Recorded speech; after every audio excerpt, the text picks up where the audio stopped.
تو سب سے پہلے ہم لفظی ترجمہ دیکھتے ہیں، پھر اس کے بعد ہم کچھ اس کی مزید وضاحت دیکھیں گے، اور اس کے ساتھ ساتھ انشاءاللہ پھر ہم پچھلے گروہوں کے ساتھ بھی اس کو کچھ ریلیٹ کریں گے۔ تو سب سے پہلے لفظی ترجمہ، و اور من سے، الناس لوگ، ومن الناس اور لوگوں میں سے، من جو، یقولو کہتے ہیں، آمنا ایمان لائے ہم، باللہ ساتھ اللہ کے، یا اللہ پر، و اور بالیوم الآخری ساتھ یوم آخر یعنی آخرت کے یا آخرت کے دن پر، و حالانکہ، ما نہیں، ہم وہ، بمؤمنین ایمان لانے والے، یخادعون وہ دھوکہ دیتے ہیں، اللہ اللہ کو، والذین اور ان لوگوں کو، آمنو جو ایمان لائے، و اور ما نہیں، یخدعون وہ دھوکہ دیتے، الا مگر، انفسہم اپنے نفسوں کو، وما اور نہیں، یشعرون وہ شعور رکھتے، سمجھتے، فی میں، قلوبہم ان کے دلوں کے، ان کے دلوں میں، یعنی فی قلوبہم ان کے دلوں میں، مرضن مرض ہے، بیماری ہے، فا تو زیادہ بڑھا دیا،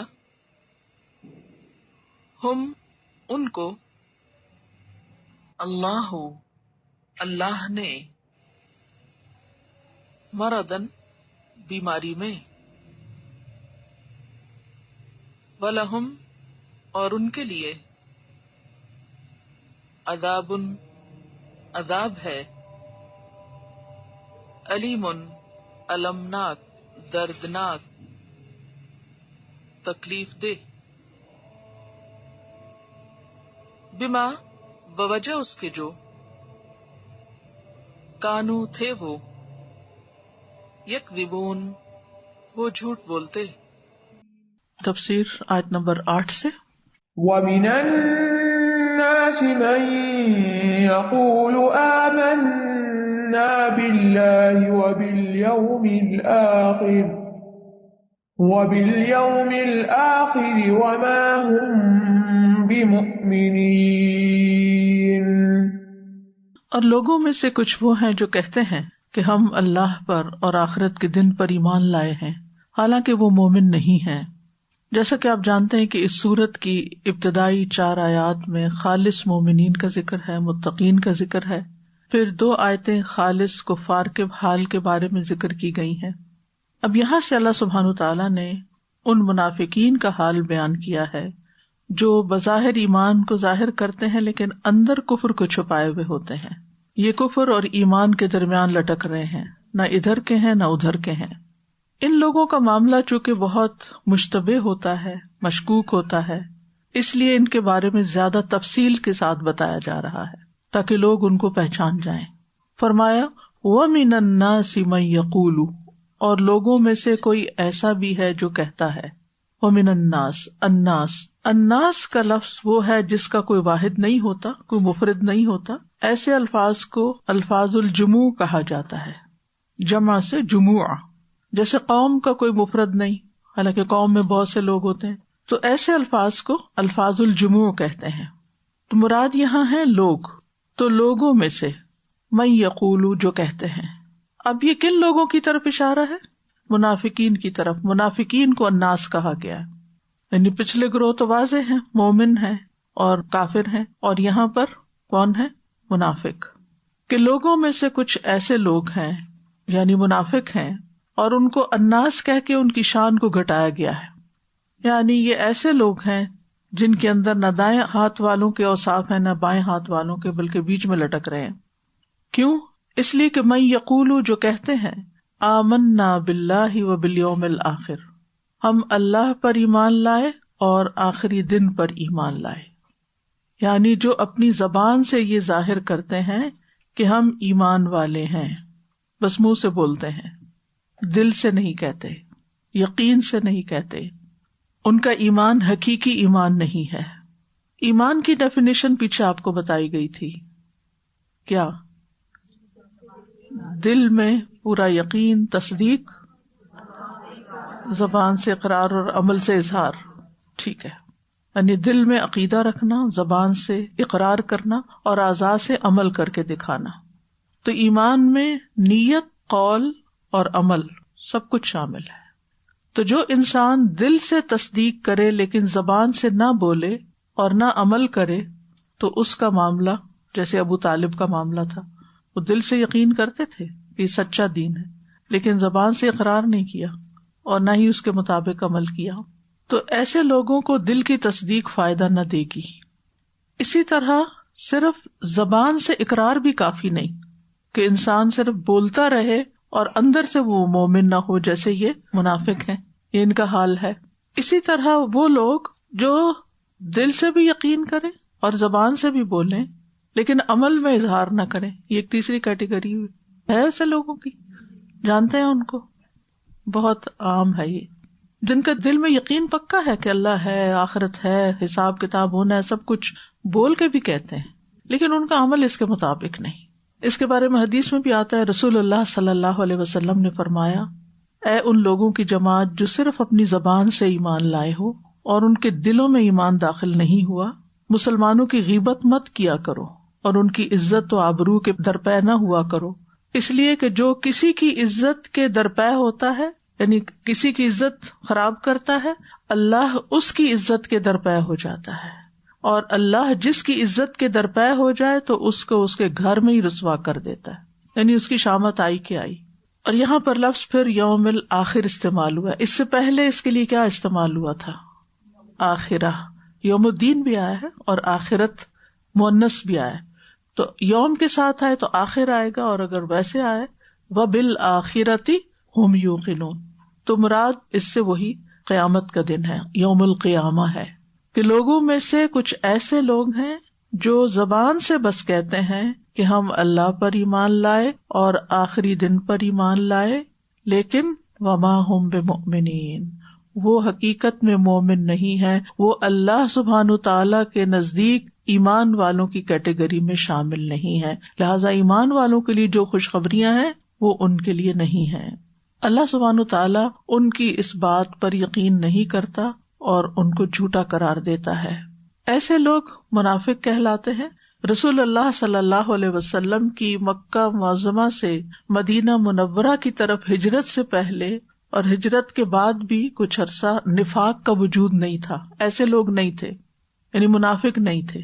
غزوہ بدر میں جب مسلمانوں کو کامیابی حاصل ہوئی تو مسلمانوں کے اب فیوچر کو دیکھتے ہوئے کچھ لوگ ان کے ساتھ شامل ہو گئے کہ ان جیسا بننے میں یا ان کے ٹرینڈز کو فالو کرنے میں بظاہر فائدہ ہے، لہذا ان جیسے بن جاؤ. تو ان لوگوں نے حقیقی طور پر اسلام قبول نہیں کیا تھا، اندر سے مسلمان نہیں تھے، لیکن لوگوں کے یا تو خوف کی وجہ سے یا کچھ فائدے حاصل کرنے کے لیے یا مسلمانوں کی ترقی اور آئندہ کی شان و شوکت کو دیکھتے ہوئے یا اپنے جان و مال کو محفوظ کرنے کے لیے انہوں نے اسلام کا اظہار کر دیا کہ ہم بھی مسلمان ہیں. تو اللہ سبحانہ تعالیٰ نے مسلمانوں پر اپنی رحمت کرتے ہوئے انہیں آگاہ کر دیا کہ یاد رکھو ہر کوئی اقرار کرنے والا مسلمان نہیں ہے. تم میں ایسے لوگ بھی ہیں جو کہتے ہیں کہ وہ تم جیسے ہیں لیکن حقیقت میں وہ تم جیسے نہیں ہیں، ایمان والے نہیں ہیں.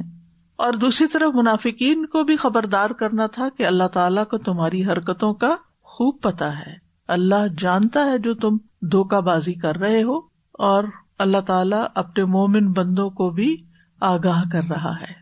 تو یہ تیسری کیٹیگری منافقین کی ہے، اور منافق کا لفظ جو ہے یہ نفاق سے ہے، اور نفاق نفق سے ہے، اور نفق کہتے ہیں ٹنل کو، سرنگ کو جس کے 2 سوراخ ہوتے ہیں۔ یعنی منافق وہ جو 2 چہروں والا ہوتا ہے، 2 رخا انسان ہوتا ہے، اندر سے کچھ اور باہر سے کچھ۔ اور منافق کا لفظ منافق کیوں ہے؟ عربی زبان میں نافقہ یربوع کو کہتے ہیں، جو جنگلی چوہا ہوتا ہے، وہ جب اپنا گھر بناتا ہے تو اس کا ایک دروازہ نہیں ہوتا صرف جانے والا، بلکہ نکلنے کے لیے بھی وہ 1-2 دروازے بنا لیتا ہے، تاکہ اگر اس کو کوئی خطرہ ہو تو وہ دوسری طرف سے چھپ کے نکل جائے۔ یعنی اپنا تحفظ کرنے کے لیے ایمرجنسی ایگزٹ بھی اس نے بنایا ہوا ہے۔ اور اس راستے کو قاصعہ کہتے ہیں، ضرورت نہیں کبھی پڑھے تو پتا ہو یہ کیا بات ہے۔ تو منافق بھی اسی طرح اسلام میں داخل ہوتا ہے، لیکن جب اسے کسی خطرے کا سامنا ہوتا ہے، کوئی مشکل حکم آ جاتا ہے، تو پھر وہ کیا کرتا ہے؟ دوسری طرف سے نکل جاتا ہے۔ تو نفاق کیا ہوا؟ زبان کے ساتھ ایمان ظاہر کرنا اور دل میں کفر چھپانا۔ حذیفہ بن یمان سے منافق کے بارے میں پوچھا گیا تو انہوں نے کہا، منافق ایسا شخص ہے جو اسلام کا اظہار تو کرتا ہے لیکن اس پر عمل نہیں کرتا۔ نفاق کی 2 قسمیں ہیں، ایک ہے اعتقادی نفاق اور ایک ہے عملی نفاق۔ ٹھیک ہے، ایک ہے نفاق اکبر کہہ لیں اور ایک ہے نفاق اصغر۔ جیسے کفر کی 2 قسمیں پڑھی تھی نا آپ نے، تو کفر اکبر کیا ہے؟ اللہ کو نہ ماننا اور ایمان کے جتنے تقاضے ان میں سے کسی کا انکار کر دینا۔ اور کفر اصغر کیا ہے؟ کہ جو کرنے کو کہا گیا وہ نہ کرنا، جن سے روکا گیا اس کا انکار کر دینا، نہ رکنا، عمل سے انکار کرنا، عملی کفر ہوتا ہے۔ تو نفاق بھی 2 طرح کا ہے۔ ایک نفاق ہے جس میں انسان دل سے کافر ہوتا ہے، پکا کافر ہوتا ہے، دل اس کا بالکل یقین نہیں کرتا، یعنی اس کا عقیدہ ہی خراب ہے، اندر سے بگاڑ ہے اس کے، لیکن اوپر سے وہ کچھ ظاہر کرتا رہتا ہے، مسلمانوں والی باتیں کرتا ہے۔ ایسا نفاق جو ہے یہ اصل نفاق ہے، اور یہ بہت خطرناک ہے، اور اس کا انجام بھی بہت خطرناک ہے۔ ان المنافقین فی الدرک الاسفل من النار، ایسے لوگ جہنم کے سب سے نچلے گڑھے میں ہوں گے۔ اعتقادی منافق کی کچھ علامتیں ہوتی ہیں، جیسے رسول اللہ صلی اللہ علیہ وسلم کی لائی ہوئی شریعت کے کچھ حصوں کی تکذیب کرنا، اس کو جھٹلا دینا، اس آیت کو میں نہیں مانتا، اس چیز کو میں نہیں مانتا۔ رسول اللہ صلی اللہ علیہ وسلم سے بغض رکھنا، آپ کی لائی ہوئی شریعت سے بغض رکھنا، آپ کے دین کے نقصان پہ خوش ہونا، دین کے دشمنوں کی کامیابی کو پسند کرنا۔ دوسرا ہوتا ہے عملی نفاق۔ عملی نفاق کو نفاق اصغر بھی کہا جاتا ہے۔ نفاق اصغر، عمل کا نفاق، یہ انسان کو ملت سے باہر نہیں نکالتا، یعنی رہتا وہ امت میں ہی ہے، مگر ہے یہ بہت بڑا جرم اور گناہ۔ عملی نفاق یہ ہوتا ہے کہ انسان اپنی ظاہری حالت کو نیک ظاہر کرے کہ میں بڑا نیک ہوں، لیکن دل میں اس کے وہ نیکی نہ ہو، دل سے نیکی نہ کرے، دل کی حالت مختلف ہو۔ حقیقی ایمان ایسا نہیں ہوتا، حقیقی ایمان میں دل ساتھ شامل ہوتا ہے نیکی کرتے وقت، ٹھیک ہے، لیکن عملی نفاق اس کے برعکس ہوتا ہے۔ عملی نفاق کی کچھ علامات ہیں، جیسے نبی صلی اللہ علیہ وسلم نے فرمایا جس شخص میں 4 باتیں ہوں گی وہ خالص منافق ہوگا، اور یہ عملی منافق ہے، اور جس میں ان میں سے کوئی ایک بھی ہوگی اس میں نفاق کی ایک خصلت ہوگی، یہاں تک کہ وہ اس کو چھوڑ دے۔ نمبر 1، جب اس کے پاس امانت رکھی جائے تو وہ خیانت کرے۔ نمبر 2، جب بات کرے تو جھوٹ بولے۔ نمبر 3، جب وعدہ کرے تو خلاف ورزی کرے۔ اور نمبر 4، جب جھگڑا کرے تو گالی گلوچ کرے، بےہودہ باتیں کرے۔ منافقت کی یہ قسم جو ہے، یعنی جو جھوٹ بول دیتا ہے، دھوکہ دیتا اور یہ وعدہ خلافی وغیرہ کرتا ہے، یہ اس کو اسلام سے خارج نہیں کرتی۔ مثلاً اگر کسی شخص نے جھوٹ بول دیا تو آپ یہ نہیں کہیں گے کہ یہ کافر ہو گیا، یہ نہیں ہو سکتا، وہ رہے گا مسلمان ہی، لیکن اس نے جو اس کبیرہ گناہ کا ارتکاب کیا ہے اس کو بھگتے گا، اس کی سزا ملے گی اس کو اگر اس نے توبہ نہ کی۔ تو نفاق ایک طرح سے کفر ہے، ٹھیک ہے۔ تو نفاق اگر دل کا نفاق ہو، عقیدے کا نفاق ہو، دل میں انسان اللہ کو نہیں مانتا، رسول اللہ کو نہیں مانتا صلی اللہ علیہ وسلم، تو وہ کیا کر رہا ہے؟ کفر کر رہا ہے۔ اور اسی طرح یہ بھی کہا جاتا ہے کہ منافق جو ہے وہ کافر سے بھی بدتر ہے۔ کیوں؟ کیونکہ وہ چھپا دشمن ہے، اور اس کا انجام بھی اسی لیے کفار کے انجام سے بھی زیادہ برا ہے۔ پھر اسی طرح آپ دیکھیے کہ اگر ایک شخص اقرار تو کرتا ہے کہ میں مسلمان ہوں، لیکن کام اس کے سارے ایسے ہیں کہ جو اسلام کے خلاف جاتے ہیں، تو یہ چیز بھی انسان کے لیے خطرناک ہے اور اس کو اپنے رویے پر غور کرنا چاہیے کہ صرف زبانی کلامی لا الہ الا اللہ کا کہنا کافی نہیں جب تک کہ انسان کے اندر اس کا یقین نہ ہو اور جب تک کہ وہ عمل سے اس کی موافقت نہ کرے. موافقت کا مطلب ہے اس کے ساتھ میچ کرے. تو اس آیت سے جو باتیں ہمیں پتہ چلتی ہیں، نمبر 1، اپنے آپ کو مومن کہنے والے کے لیے ضروری نہیں کہ وہ مومنین میں سے ہی ہو. ٹھیک ہے. پھر یہ کہ دل کے پکے یقین کے بغیر صرف زبانی یا ظاہری اسلام قبول کرنا فائدہ نہیں دے گا. دل کا یقین بہت ضروری ہے. اور پھر اگر انسان ایسی چیز کا دعویٰ کر رہا ہے جو اس کے عمل میں نہیں، تو یہ منافقین کی مشابہت ہے. واضح خلاصہ کیا ہے؟ صرف زبان سے اقرار کرنا کافی نہیں. ایمان اصل میں دل کے پورے یقین، زبان کے اقرار اور عمل کی موافقت کا نام ہے. اگر کسی کے اندر دل میں یقین ہے کہ اللہ ہے اور یہ دین سچا ہے، لیکن عمل میں کوتاہی ہے اس کے، تو وہ بارڈر لائن پہ کھڑا ہے، خطرے میں ہے. اس کو اپنی اصلاح کرنے کی ضرورت ہے. کیا علامات ہیں ان کی؟ يخادعون الله والذين آمنوا وما يخدعون إلا أنفسهم وما يشعرون. وہ اللہ کو دھوکہ دیتے ہیں اور ان لوگوں کو جو ایمان لائے، حالانکہ وہ اپنے آپ ہی کو دھوکہ دے رہے ہیں اور وہ اس کا شعور بھی نہیں رکھتے. اس آیت میں منافقین کی غلط فہمی کی طرف اشارہ ہے کہ وہ دل میں کفر چھپاتے اور ایمان کا دعویٰ کرتے ہیں اور سمجھتے ہیں کہ ہم اللہ اور ایمان والوں کو دھوکہ دینے میں کامیاب ہو گئے ہیں. حالانکہ دیکھا جائے تو دھوکہ خود ان کے اپنے ساتھ ہو رہا ہے کہ دنیا میں انہیں مسلمان قرار دیا گیا، انہیں مسلمانوں والے فائدے حاصل ہوئے، مگر آخرت میں وہ آگ کے سب سے نچلے درجے میں ہوں گے. تو یخادعون کیا ہے؟ خداع سے ہے. خداع کس کو کہتے ہیں؟ دھوکے کو. اس کا لفظی معنی ہوتا ہے چھپانا، مبہم رکھنا، معاملہ گول مول رکھنا.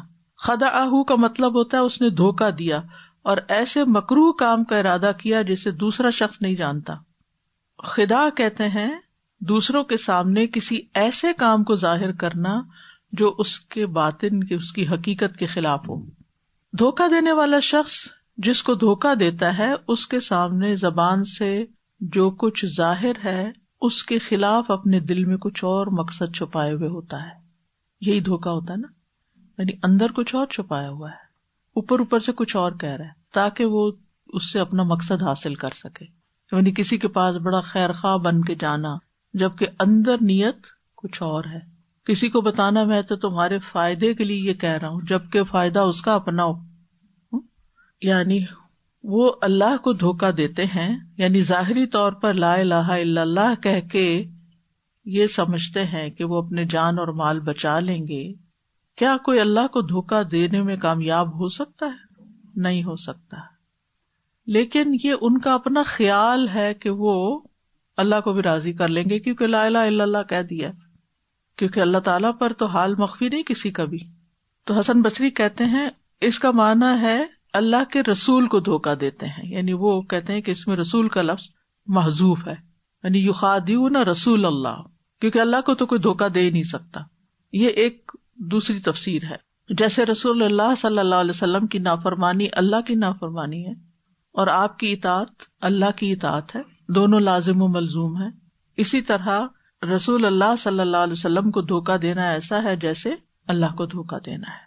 والذین آمنوا، اور ان لوگوں کو دھوکہ دیتے ہیں جو ایمان لائے ہیں، ایمان والوں کے ساتھ یعنی مسلمانوں کے ساتھ، کیونکہ ان کو ظاہر کرتے ہیں ہم مسلمان ہیں حالانکہ مسلمان ہیں نہیں.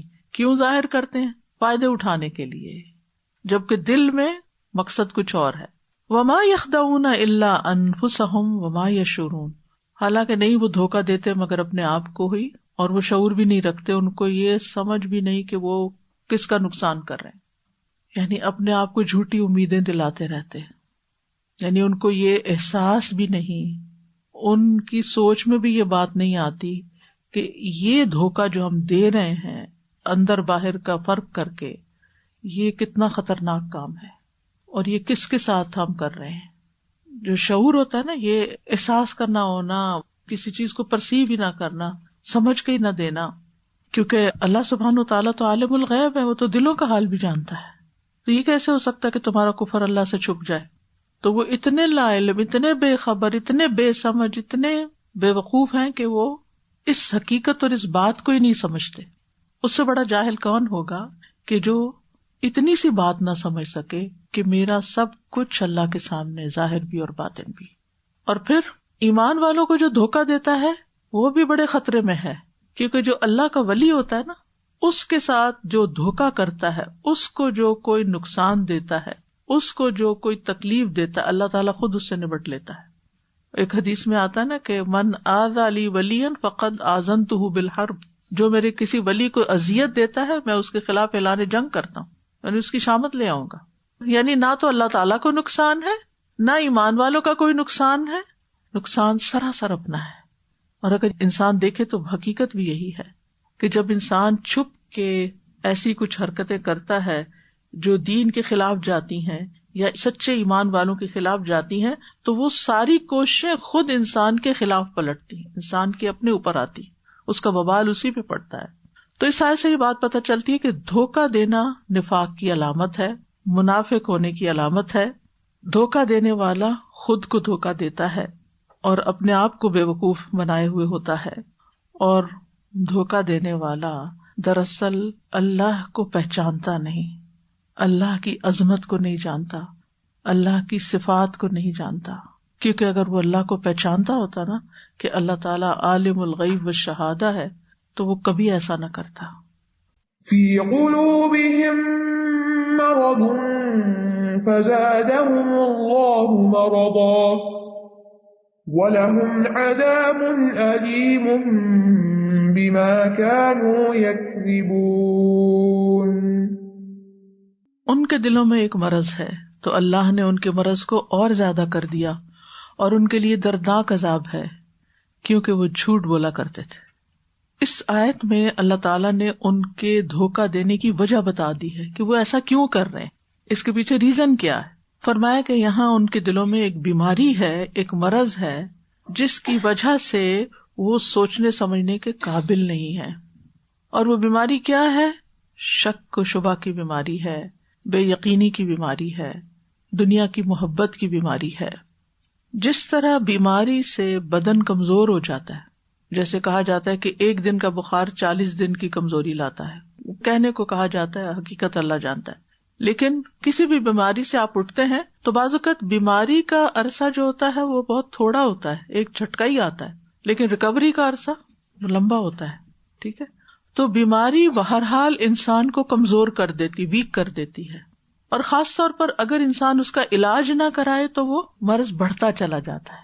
تو اس لیے فی قلوبہم مرض فزادہم اللہ مرضا، چونکہ انہوں نے بیماری اپنی کا علاج نہیں کیا ایمان کے ساتھ، لہذا اللہ نے ان کی بیماری اور بڑھا دی، اور الٹیمیٹلی ان کے لیے دردناک عذاب ہے، کیونکہ وہ اپنے آپ سے جھوٹ بولتے ہیں، بما کانوا یکذبون. تو یاد رکھیے قرآن مجید سے پتہ چلتا ہے کہ دل کی بیماریاں دو طرح کی ہیں، ایک ہے شکوک و شبہات کی بیماریاں، اور دوسری ہیں شہوات کی. شہوت کہتے ہیں خواہش کو، خواہشات، اور خاص طور پر جنسی خواہشات. تو دل کو دو قسم کے امراض لاحق ہوتے ہیں، ایک ہے مرض الشبہ، شک و شبہ، اور دوسرا ہے مرض الشہوہ. تو شک یعنی ان کا جو ایمان ہے نا، دل کا جو یقین ہے وہ پورے یقین میں نہیں بدلا، دل ان کا تصدیق نہیں کرتا، دین کو سچا نہیں سمجھتا، پکا یقین نہیں ہے ان کا. وہ بالآخرت ہم یوقنون نہیں ہے، وہ بس ہاں پتہ ہے آخرت آئے گی، یقین کوئی نہیں. تو جب یقین نہیں ہوتا تو پھر انسان کا عمل بھی نہیں بدلتا. کسی بھی چیز کے بارے میں جب انسان کا یقین ڈھیلا ہوتا ہے تو پھر عمل بھی اتنا ہی ڈھیلا ہوتا ہے. مثلاً آپ کو معلوم ہو کہ جی یہ دوا پینے سے میرا بخار اتر جائے گا، اور آپ کو پکا یقین ہو تو آپ کیا کرتے ہیں؟ کڑوی دوا بھی پی لیتے ہیں شفا کے لیے. اور اگر آپ کا شک ہو بس یہ پتہ نہیں ڈاکٹر نے میری بات بھی صحیح نہیں سنی تھی، پتہ نہیں ٹھیک ہے دوا کے نہیں، پتہ نہیں اس کے کوئی سائیڈ افیکٹس نہ ہو، تو انسان کیا کہتا ہے؟ میرا خیال ہے بہتر ہے میں دوا نہ ہی لوں. فرق آ گیا نا.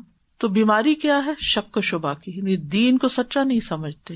جو کچھ قرآن و سنت میں کہا گیا اس کے اوپر پورا ایمان نہیں ہے کہ یہ جو کہا گیا ویسا ہی ہے، ایسا ہوگا. اور دوسری طرف شہوت میں زنا، فواحش، گناہوں سے محبت، یہ سب شہوات کے مرض ہیں.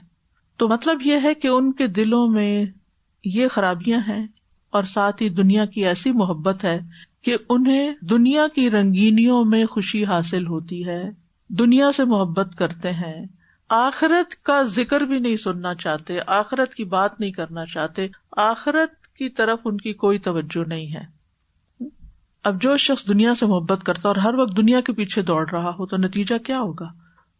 وہ پھر وہی کام کرے گا جو اس کی دنیا میں فائدہ دیتے ہیں. اس لیے یہ اسلام کا اظہار بھی منافق کیوں کرتے تھے؟ دنیا کے فائدوں کے لیے، کہ ہمیں کچھ مال غنیمت مل جائے. جب انہوں نے دیکھا کہ بدر سے مال غنیمت ملا ہے، 70 قیدی ان کے ہاتھ آئے ہیں اور وہ لوگوں میں تقسیم ہو جائیں گے تو لوگوں کے تو مزے ہو جائیں گے، تو چلو ہم بھی مسلمان ہوتے ہیں، آئندہ کسی جنگ میں یہ ہوگا تو ان کے ساتھ ملیں گے تو ہمیں بھی کچھ مال حاصل ہو جائے. تو ان کا اسلام بھی دنیاوی فائدوں کی خاطر، وہ دین کا نام بھی دنیا کی خاطر لیتے تھے. فزادہم اللہ مرضا، تو اللہ نے ان کو ان کے نفسوں کے حوالے کر دیا اور ان کی دنیا کی پریشانیاں ان پہ جمع کر دی. اور اب ان کو دنیا کی پریشانیوں نے اتنا گھیر لیا ہے کہ وہ دین کے لیے وقت ہی نہیں نکال سکتے.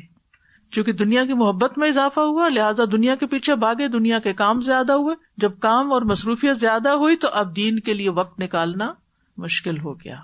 اور یہ اللہ تعالیٰ کی سنت ہے، چاہے جسمانی بیماری ہو چاہے دل کی بیماری ہو، اگر انسان علاج نہیں کرتا تو بیماری بڑھ جاتی ہے، اور ویسے بھی ایک بیماری سے دوسری بیماری پیدا ہونے لگتی ہے.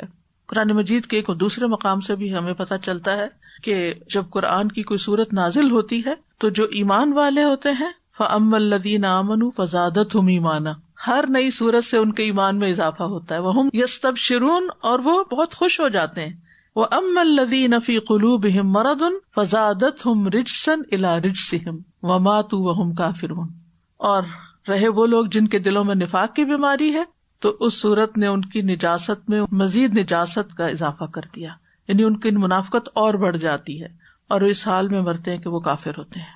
لہٰذا یہاں بھی کیا بتایا گیا؟ وَلَهُمْ عَذَابٌ أَلِيمٌ بِمَا كَانُوا يَكْذِبُونَ، اور ان کے لیے دردناک عذاب ہے، یعنی آگے دردناک عذاب ہوگا کیونکہ وہ جھوٹ بولتے تھے. علیم کا لفظ علم سے، علم کہتے ہیں درد کو، یعنی درد دینے والا، بہت پینفل، اپنی قوت اور شدت کی وجہ سے. آپ دیکھیے کہ کبھی انسان کو کوئی چوٹ لگتی ہے تو بہت درد ہوتا ہے نا، اور پھر اگر مزید چوٹ لگ جائے اور مسلسل چوٹ لگائی جائے تو وہ درد بڑھ جاتا ہے. تو وہ چونکہ جہنم کے سب سے نچلے گڑھے میں ہوں گے اور تکلیف پر تکلیف بڑھتی چلی جائے گی. کلما ارادوا ان یخرجوا منها اعیدوا فیہا، جب چاہے کہ باہر نکلے دوبارہ واپس ان کو دھکیل دیا جائے گا. اور سب سے نیچے سے تو نکلنا بھی بڑا مشکل ہوگا. سوچ کے بھی انسان کا دل گھبرا جاتا ہے، وحشت ہونے لگتی ہے. ایک اور قرات میں اس کو یکذبون بھی پڑھا گیا ہے، یعنی حق کو جھٹلاتے تھے وہ. بما کانوا یکذبون، یعنی بار بار جب بھی حق سامنے آتا ان کا دل انکار کرتا. تو اس آیت سے یہ پتہ چلتا ہے کہ بیمار دل نفاق کی علامت ہے، اور بیمار دل میں کفر، منافقت، شک، دھوکہ، مکر و فریب ہوتا ہے، اور دنیا کی محبت حد سے بڑی ہوئی ہوتی ہے. ایسا شخص اپنی دنیا کو اپنے دین پر ترجیح دیتا ہے. ایمان کا تعلق بھی دل سے ہی ہوتا ہے، اور ایمان دلوں میں پرانا بھی ہو جاتا ہے. حدیث میں آتا ہے رسول اللہ صلی اللہ علیہ وسلم نے فرمایا، یقیناً ایمان تمہارے پیٹوں میں اس طرح پرانا ہو جاتا ہے جیسے کپڑا پرانا ہو جاتا ہے، بس تم اللہ سے سوال کیا کرو وہ تمہارے دلوں میں ایمان کی تجدید کرتا رہے. یعنی اللہ سے دعا کیا کرو کہ ایمان ریفریش ہوتا رہے، زیادہ ہوتا رہے، انکریز ہوتا رہے. آپ دیکھیے نئے سے نیا کپڑا اگر آپ طے کر کے اس کو باکس میں بند کر کے رکھ دیں اور 10 سال بعد نکالیں، کسی نے کچھ نہیں کیا اس کو، صرف وہ رکھا رہا، اسمیل آئے گی یا گل سڑ جائے گا یا پرانا ہو جائے گا، کلر خراب ہو جائے گا، یعنی بہت سی خرابیاں اس میں پیدا ہو جاتی ہیں. تو اسی طرح اگر کوئی کہے میں اللہ پر ایمان لایا اور وہ اس ایمان کو ریوائیو نہیں کرتا تو کیا ہوتا ہے؟ وہ بھی پرانا ہو جاتا. لہٰذا ایسے علم حاصل کرتے رہنا، مسجد میں جاتے رہنا، نمازوں کی پابندی اور وہ سارے متقین والے جو افعال ہیں وہ کرتے رہنا ایمان کو بڑھاتا رہتا. یعنی ہر روز انسان کوئی نہ کوئی ایسا کام کرے کہ ایمان اوپر جائے، کیونکہ یہ ایک جگہ ٹھہرتا نہیں ہے، یا یہ اوپر جاتا ہے یا وہ نیچے کم ہوتا ہے. کوئی ایسا طریقہ نہیں کہ آپ ایک جگہ پر ایمان کو بس رکھ دیں اور وہ وہیں اسٹل رہے. وہ کوئی ٹھوس چیز نہیں ہے کہ آپ نے بس ایسے رکھ دی، مثلا میں نے یہ گلاس یہاں رکھ دیا تو یہاں سے نہیں ہلے گا. نہیں، ایمان نیک عمل کریں گے تو اوپر جائے گا، غلط کام کریں گے تو نیچے آئے گا. اور دل کی حالتیں بھی بدلتی رہتی ہیں. حذیفہ رضی اللہ عنہ کہتے ہیں دلوں کی 4 اقسام ہیں. غلاف میں لپٹا ہوا دل یہ کافر کا دل ہے، ٹیڑھا دل یہ منافق کا دل ہے، ملاوٹ کے بغیر دل گویا اس میں چراغ چمک رہا ہے یہ مومن کا دل ہے، جس کی مثال سورۃ النور میں. اور ایک دل وہ ہوتا ہے جس میں ایمان بھی ہوتا ہے نفاق بھی ہوتا ہے، تو ملا جلا ایمان بھی ہے نفاق بھی ہے، کبھی ایک چیز اوپر آتی ہے کبھی دوسری آتی ہے. بس ایمان کی مثال یوں ہے جیسے کوئی درخت ہو جس کو پاکیزہ پانی مدد دیتا ہو، اور نفاق کی مثال ایسے جیسے پھوڑا پھنسی ہو جس کو پیپ اور خون مدد دیتا ہو. بس ان دونوں میں سے جو بھی دل پہ غالب آ جائے وہی حالت غالب ہوگی. تو حق نہ ماننے پر مرض مزید بڑھتا ہے. تو دلوں کو بیمار کرنے والے بھی کچھ اعمال ہوتے ہیں، ان میں سے ایک ایمان لا کر کفر کے راہ پہ چلنا. ٹھیک ہے، اللہ کی آیات سے اعراض کرنا. کل مجھ سے کسی نے پوچھا اعراض کیا ہوتا ہے؟ اعراض ہوتا ہے روگردانی کرنا، منہ موڑنا، سنی ان سنی کر دینا، گویا یہ میرے لیے نہیں ہے، یہ میری بات نہیں ہو رہی.